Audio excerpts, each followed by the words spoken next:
আকাশ ফাটানো সাইরেন, ক্ষেপণাস্ত্রের গর্জন আর বিস্ফোরণের শব্দে আজ কাঁপছে পুরো মুসলিম বিশ্ব। কাতারে ইসরায়েলের ভয়াবহ বিমান হামলা যেন শুধু একটি দেশ নয়, বরং গোটা মধ্যপ্রাচ্যকেই নাড়া দিয়েছে। ঠিক এমন এক সময় ইরাক দিল এক ঐতিহাসিক বার্তা। ইসরায়েলকে ঠেকাতে এবং মুসলিম বিশ্বের নিরাপত্তা নিশ্চিত করতে ইসলামী দেশগুলোকে ঐক্যবদ্ধ হয়ে সামরিক জোট গঠনের আহ্বান জানিয়েছেন ইরাকের প্রধানমন্ত্রী মোহাম্মদ শিয়া আল সুদানি। স্থানীয় সময় মঙ্গলবার কাতারের রাজধানী দোহায় ইসরায়েলের বিমান হামলায় প্রাণ হারান ফিলিস্তিনের স্বাধীনতাকামী সংগঠনের 5 সদস্য এবং একজন কাতারি নিরাপত্তা কর্মকর্তা। RICL TMX, যুগের পর যুগ স্থাপনা থাকে মজবুত।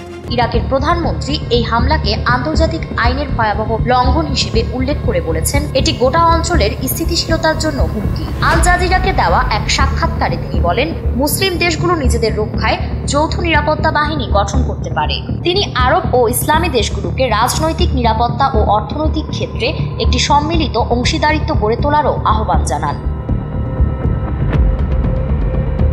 আল সুদানি স্পষ্ট করে বলেন, ইসরায়েলের আগ্রাসন কাতারে থেমে থাকবে না, বরং গোটা অঞ্চলের শান্তি ও নিরাপত্তাকে বিপদের মুখে ফেলবে।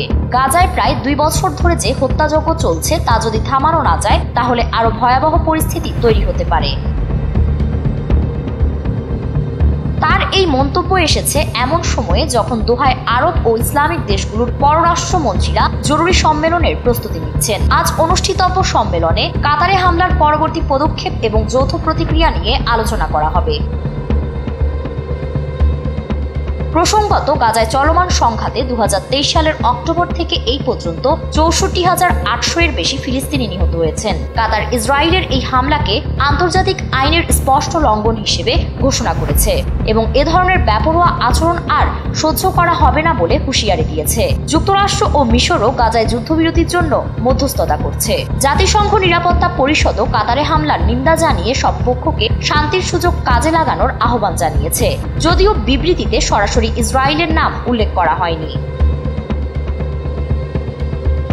এই প্রেক্ষাপটে ইরাকের প্রধানমন্ত্রী সুদানি মনে করছেন, মুসলিম বিশ্বের হাতে অসংখ্য কৌশলগত হাতিয়ার রয়েছে যা প্রয়োগ করে ইসরায়েলকে প্রতিহত করা সম্ভব। তিনি বলেন, এখনই সময় মুসলিম দেশগুলোর ঐক্যবদ্ধ হয়ে শক্তিশালী পদক্ষেপ নেওয়ার। তার এই আহ্বান মধ্যপ্রাচ্যের ভূ রাজনীতিতে নতুন সমীকরণ তৈরি করতে পারে বলে মনে করছেন বিশ্লেষকরা। ফারিন রহমান প্রীতি, NPB।